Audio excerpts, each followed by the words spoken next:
मंजिलें उनको नहीं मिलती जिनके ख्वाब बड़े होते हैं। मंजिलें उनको मिलती है जो जिद पर अड़े होते हैं। ऐसी ही एक कहानी है एक एथलीट की जो बचपन से ही पोलियोग्रस्त थी। विल्मा रुडोल्फ का जन्म टेनेसी की एक गरीब परिवार में हुआ था। 4 साल की उम्र में उसे डबल निमोनिया और काला बुखार ने गंभीर रूप से बीमार कर दिया। इनकी वजह से उसे पोलियो हो गया। वह पैरों को सहारा देने के लिए पैर्स पहना करती थी। डॉक्टरों ने तो यहाँ तक कह डाला था कि वह जिंदगी भर चल फिर नहीं सकेगी, लेकिन विल्मा की माँ ने उसकी हिम्मत बढ़ाई और कहा कि ईश्वर की दी हुई क्षमता, मेहनत और लगन से वह जो चाहे कर सकती है। यह सुनकर विल्मा ने कहा कि वह इस दुनिया की सबसे तेज एथलीट बनना चाहती है।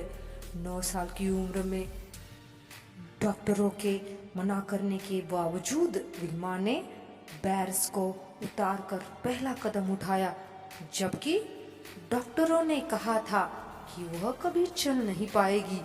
13 साल की होने पर उसने पहली दौड़ प्रतियोगिता में हिस्सा लिया और सबसे पीछे रही। उसके बाद वह दूसरी, तीसरी, चौथी दौड़ प्रतियोगिता में हिस्सा लेती रही और हमेशा आखिरी स्थान पर आती रही। वह तब तक कोशिश करती रही जब तक वह दिन नहीं आ गया जब वह फर्स्ट आई। 15 साल की उम्र में विल्मा टेनेसी स्टेट यूनिवर्सिटी गई, जहां वो एक टेम्पल नाम के कोच से मिली। विल्मा ने उन्हें अपनी यह ख्वाहिश बताई कि मैं दुनिया की सबसे तेज एथलीट बनना चाहती हूँ। तब टेम्पल ने कहा, तुम्हारी इसी इच्छा शक्ति की वजह से तुम्हें कोई भी रोक नहीं सकता और साथ में मैं भी तुम्हारी मदद करूंगा। आखिर वो दिन आ ही गया जब विल्मा ने ओलंपिक में हिस्सा लिया। ओलंपिक में दुनिया के सर्वश्रेष्ठ खिलाड़ियों में मुकाबला होता है। विल्मा का मुकाबला जुत्ता हैना से था, जिसे कोई भी हरा नहीं पाया था।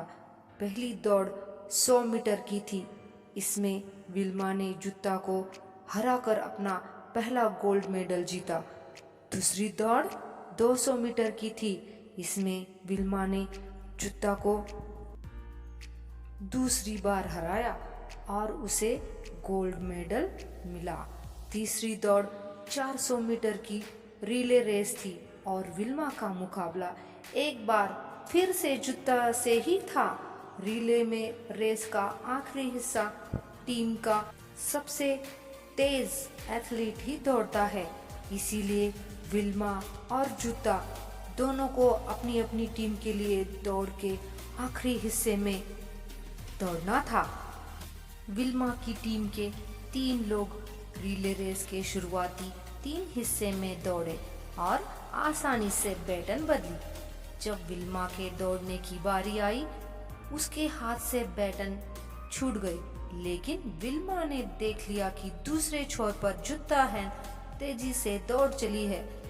विल्मा ने गिरी हुई बैटन उठाई और मशीन की तरह ऐसी तेजी से दौड़ी कि जुत्ता को तीसरी बार भी हराया और अपना तीसरा गोल्ड मेडल जीता।